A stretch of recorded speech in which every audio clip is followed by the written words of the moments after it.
In January of this year, another of our initiatives in this direction was implemented. In tandem with the planned start of the review conference of the Treaty on the Non-Proliferation of Nuclear Weapons, the 5 permanent members of the UN Security Council adopted a statement of the same content. All 5 leaders signed a statement stating the inadmissibility of nuclear war. This is our principled position. We proceed from it. Now the risks are very significant. I would not like them to be artificially inflated. There are many who are willing to do so. The danger is serious, it's real. It should not be underestimated. We firmly know that neither the US nor the UK, which is trying in every way possible to compensate for its current isolated status after leaving the European Union with irrepressible activity, are advising Vladimir Zelensky not to accelerate negotiations, but to toughen his stance every time. Zelensky was asked at a press conference how he views our proposals. He said he didn't receive anything and didn't see anything. We asked the Ukrainian negotiators if they had reported on the updates to the president. They said Zelensky had no time. This shows how the president of Ukraine himself treats the negotiations, snobbishly declaring that he prefers peace. In addition to tanks and armored personnel carriers, thousands of portable anti-aircraft missile systems, weapons used by terrorists, are being supplied. Previous experience shows that these weapons will leave Ukraine, as they would from any other poorly controlled country, especially one where the neo-Nazi battalions, Azov, Aider, and other units do not obey the Supreme Commander-in-Chief, and are proud of this, and occupy a special, autonomous, untouchable place in the armed forces. These weapons will scatter, including back to the countries from where they came to Ukraine.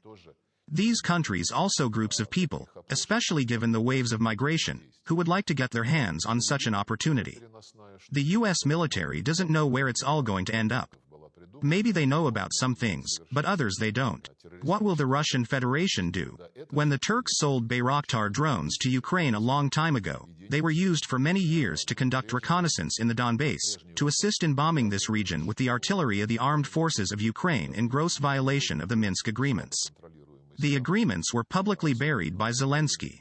He refused to comply with them, as well as the decision of the Normandy summit in Paris in December 2019.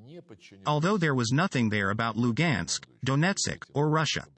He had to adopt a law on the special status of Donbass. That was all he had to do. He had to it. It didn't depend on anyone else there. He signed up for it. Then for 3 years he lamented that Russia was not fulfilling the Minsk agreements. This was a comedy, an imitation of negotiations on the implementation of agreed measures. Now it's an imitation of negotiations on concluding agreements with the Russian Federation. So is the imitation of democracy. The cancellation of democracy, culture and the dictatorship of radicals. These weapons will be a legitimate target for the Russian armed forces, operating within the framework of the special operation. Warehouses, including those in the west of Ukraine, have been designated as such targets more than once. What else do you expect? NATO is essentially entering a war with Russia by proxy and arming this proxy. There's a war on.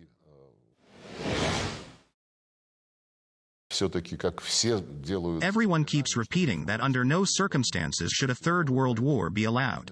It's namely in this context that we should view the constant provocations of the president of Ukraine Vladimir Zelensky and his team. They're practically demanding the deployment of NATO troops to protect the Ukrainian government.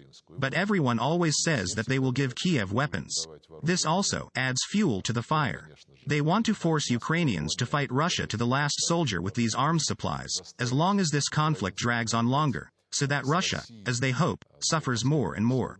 By supplying weapons and increasing their efforts in this direction, all leaders, except Poland, declare that the question of sending NATO troops has been ruled out.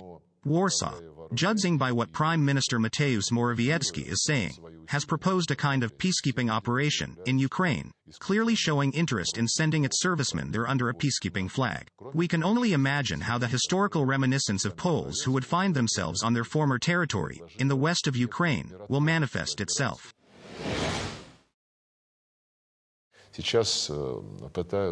Now the Americans and other Western countries are trying to devalue the right of veto. They want to transfer the prerogative of the Security Council to the UN General Assembly. There, by using arm twisting, blackmail, even threats that concern the bank accounts of delegations, their children's places of education, they can get a tortured, forcibly achieved majority. This is a dangerous trend. Therefore, the Security Council, with its 5 and the right of veto, is the last island of international law. They are trying to replace everything else.